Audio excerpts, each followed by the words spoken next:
Dorgommiin liigii tokkoffaa kubbaa saaphanaa Oromiyaa yeroo jalqabaatiif bara kana magaalaa Bishooftuutti gaggeeffamaa jira. Dorgommii kana irratti kilaboonni 14 godinaalee, aanaalee fi bulchiinsota magaalaa Oromiyaa garaagaraatii walitti dhufan koorniyaa lamaanuu hirmaataa jiru. Dorgommiin kun eegaluun sadarkaa hundaatti xiyyeeffannaa akka argatu taasisaan dubbatu taphattoonni yaada isaanii nuuf qoodan.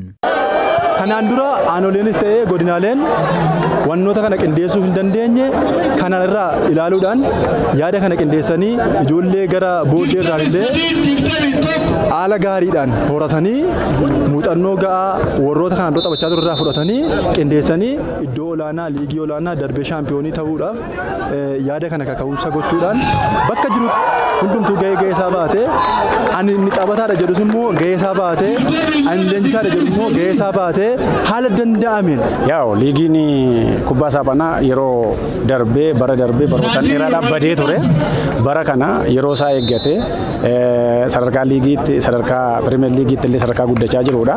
Nuun baay'ee gammachuu guddaan nutti dhaga'ama. Asitti jirus baay'ee kan bareedudha.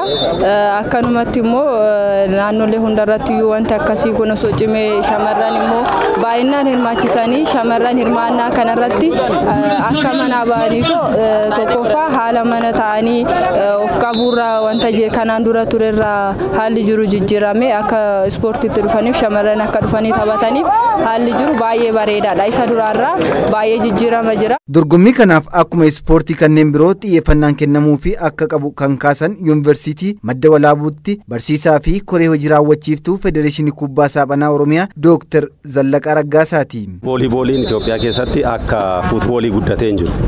Kana guddisuuf immoo sadarkaa guddattootarraa kaasee kan mootummaa qofa otoo hin taane seektaroota garaagaraa gaafachuudhaan baajeta ramaduudhaan akkasuma ogeessota leenjisuudhaan amma inni guddaan tokko taphattoota qofa miti ogeessi gahaa ta'e hin jiru amma akka Oromiyaattis ogeessi gahaa ta'e leenjisaan nuti qabnu baay'ee muraasa. Kanaaf taphattoota qofa otoo hin taane leenjistoota irrattis hojjetamuu qaba, murteessitoota irratti hojjetamuu qaba. Akkuma kana ogeessonni vooliiboolii guddisuu danda'an jedhamanii yaadan sadarkaa manneen barnootaa Dakaarraa kaasanii haayiskuulii yuunivarsiitii keessatti irratti hojjetamuu qaba yaada. Kubbaa saaphanaa akkuma ispoortii kanneen biroo xiyyeeffannaa argatee sadarkaa gandaa eegalee akka irratti hojjetamu biiroo dargaggoo fi ispoortii Oromiyaatti daayirektera dorgommii fi leenjii kan ta'an obbo Abtaamuu Lammaa kan himan. Kubbaan saaphanaa akka ispoortii atileetiksitti uummanni baay'ee jaalataa waan ta'eef gurmaa'insa sadarkaa ganda kaasee hanga naannootti bifa waaltaawaa ta'een akka gurmaa'u qajeelfama raggaasisneerra.